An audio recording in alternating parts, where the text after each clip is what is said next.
All right, we're back here on the GSMC Baseball Podcast, bringing you our second segment. But before we do that, I would like to ask you again to please like and follow the show. We get a number of questions from viewers, so to ensure this question does get read on the air, please use the link gsmcpodcast.net.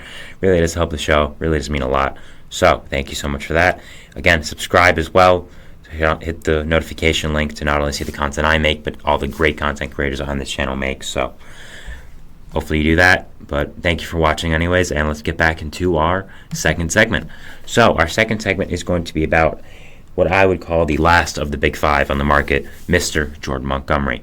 Now, when I started this podcast, the top five free agents, five of the big free agents were still on the board, called kind of the Boris Five, which were, of course, Cody Bellinger, Matt Chapman, Blake Snell, JD Martinez, and Jordan Montgomery. Now, they all have signed. Cody Bellinger re-signed with his former team, the Cubs. Matt Chapman went to San Francisco. Blake Snell went to San Francisco. You had JD Martinez go to the Mets. And now we're just waiting on Jordan Montgomery.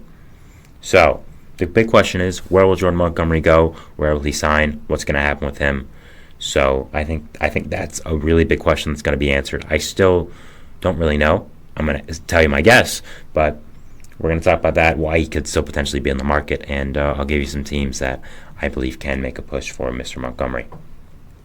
First, we're going to start off with the Los Angeles Angels of Anaheim. Now, the Angels, for a while, were the team I thought would sign Blake Snell. I thought it made a lot of sense just off the field and on, and I think with them not signing Blake Snell, they may potentially pivot to another free agent starting pitcher kind of on his level in Jordan Montgomery. I think Blake Snell's the better pitcher, but I still think Montgomery's really good. The Angels, of course, always need pitching. They have a younger team that has a lot of potential, but still needs a lot of surrounding pieces around it. And I think Montgomery could be the first big one. I think he would make a lot of sense in this team, bringing another legitimate arm to that rotation. Would really be one of the only ones now with Ohtani leaving. So I think Montgomery makes a lot of sense for the Angels. Mike Trout wants them to add. He wanted them to add JD Martinez. Obviously, that didn't end up happening because he signed with the Mets. So if he's a little mad, I'm sure Artie Moreno in the front office there with Perry Managian could potentially add Jordan Montgomery to make him feel better, give the rotation a lot more legs, a lot more depth. So I think that's a possibility for him going there because, again, they need pitching. I think he makes a lot of sense in Los Angeles. So I do see Jordan Montgomery to the Angels as a possibility.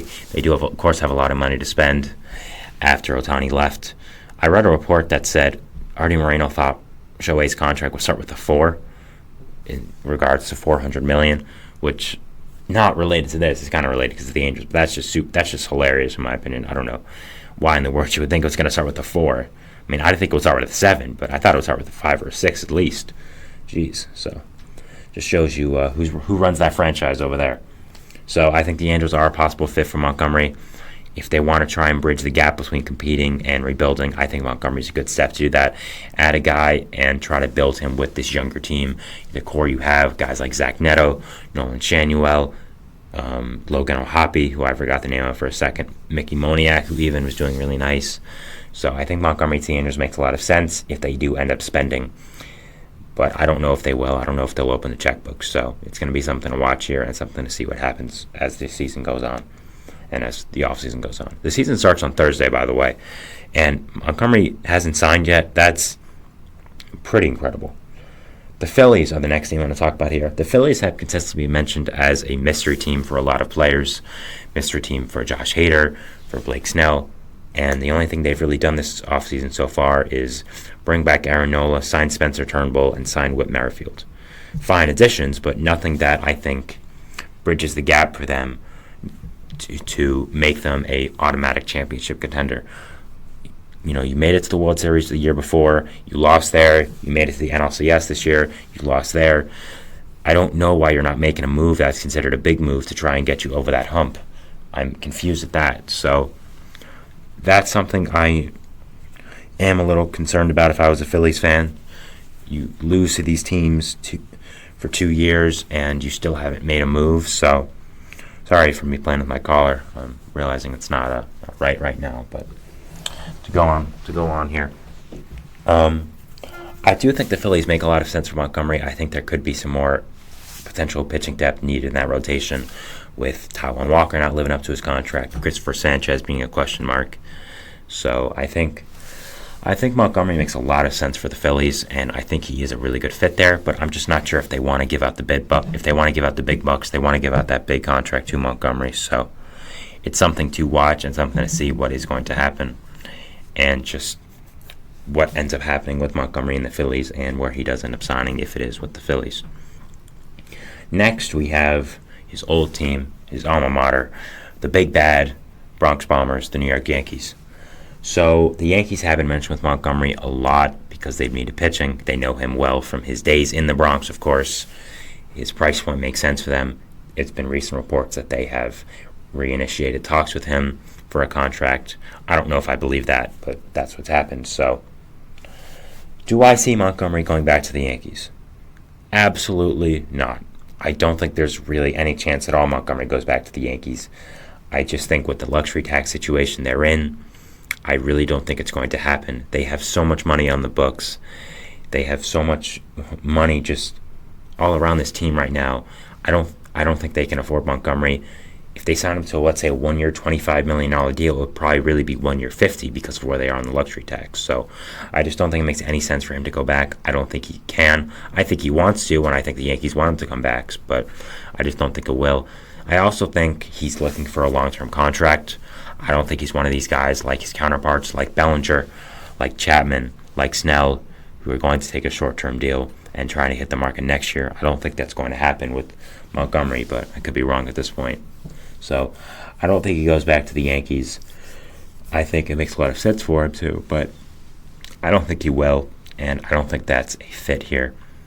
I think it's a fit just because it's a baseball fit, but a team-wise, I don't think it's a fit at all. So I would not count on Jordan Montgomery going back to the Yankees if I was a Yankees fan or someone wanting to see what happens with Montgomery. Now, I said Dylan Cease would go to the Rangers and then got traded to the Padres a few hours later. I said Blake Snell would go to the Angels. He then signed with the Giants a few hours later. And yesterday I said I don't think J.D. Martinez would go to the Mets or the Angels, and then he signed with the Mets a few hours later. So I think if you're a Yankees fan, you're very excited for me talking about that because all my takes have been wrong, pretty wrong so far. So that's the thing there. So I think you want me to kind of jinx your teams. So hey, I'll probably look on my phone after the show's over, and Montgomery's going to end up signing a 6-year deal with the Yankees, right? Because that's how it works. So, I mean, crazier things have happened. It's just I don't foresee seeing Montgomery ending up back with the Yankees. I just don't think it's a possibility, a likely possibility at this point. Finally, the fourth team I have on here is the team I think he ends up going to, and that is the Boston Red Sox. Now, I've talked so much about Montgomery and the Red Sox and why it's a fit, and I'm going to continue talking about it because it's still a big news story. I may have overdone it all this time talking about it on the podcast, but again, it's a huge news story and something I do want to touch upon. And why I think Montgomery ends up with the Red Sox is fairly simple. First of all, they need pitching. That's not a surprise. They needed pitching before, but now with their ace, Lucas Giolito, being out for the season, I think Montgomery signing there just makes so much more sense. Adds another legitimate top of the end rotation to you. So I would say Montgomery to the Red Sox makes a lot of sense. I think it's something that is likely in that regard because of the baseball fit going off the field as well. I've talked about it a lot, but he lives in Boston in the offseason. There's a lot of rumors. There's been a lot of videos about him training there, getting ready for the season in Boston, in the area. So staying home, I'm sure, at least for this year, or if he does get a long-term contract, would be nice. His wife works at a hospital in Boston, apparently, so that's another thing, staying close to the family. So the Red Sox need pitching. Montgomery would stay in the area of Boston, signing with the Red Sox. So for all those reasons, I think Montgomery to the Red Sox just makes so much sense. I think it's really a likely fit at this point. I'm wondering what the holdup is. There's been so many rumors about it. I think the Red Sox end up giving him a major deal. I would say probably 5 to 7 years. I would say somewhere from 20 to 23 million average annually. I think that makes a lot of sense for them. I think it makes a lot of sense for Montgomery for the reasons I listed. I also think this would be a great signing for the Red Sox in general. Next year, you would then have Brian Bayo, more developed. You would have Jordan Montgomery. You would have Lucas Giolito getting fully healthy. Other guys as well who potentially stick on, like Tanner Houck, Garrett Whitlock, Nick Pivetta. They're all mediocre pitchers, but they could all potentially show something next year and stick on it with this team for a long time if they do perform well.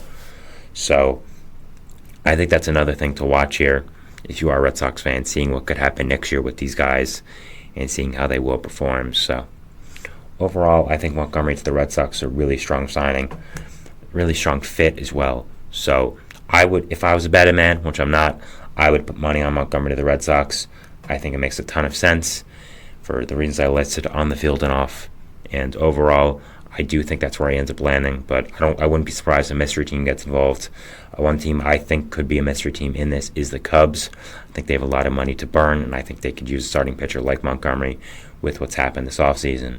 So overall, I think Montgomery to the Red Sox is a strong fit, but some other teams could potentially be in play here that I didn't mention. But Montgomery to the Red Sox, I think, is what I would be placing on right now. Yankees are also a strong fit. Phillies are also a strong fit. Angels are also definitely a strong fit. But again, I would say right now, Montgomery to the Red Sox is what I would be thinking if I was a Red Sox fan, and if I was someone who's a fan of Jordan Montgomery and wants to see where he ends up. I'm really hoping his market goes soon, because once Jordan Montgomery signs, I will be doing my full offseason grades, which is my favorite thing to do. I love the offseason. I love giving my opinions on it. I think it'll be a great piece of content. So as soon as Jordan Montgomery signs, the minute he signs, I'm making those offseason grades. They're going up for the next episode. That's what's going to be built around. And next week is the week of baseball. Thursday's when the game starts. So believe me, next week's going to be a lot of fun previewing the season. Tuesday, I'm going to have a special guest on, so that's also going to be super fun to talk about. So yeah, really looking forward to that. So that is the end of our second segment here, talking about Jordan Montgomery and the potential fits where he could go after the J.D. Martinez signing, with him really being the only guy left on the market who is notable. We're going to go to our second break here, but before that, we're going to go to our third segment, which is going to talk about notable roster moves today. There was 3 real big roster moves I did want to talk about, which I thought were really interesting and notable. So we will go over that, and we'll see you after the break. So thanks.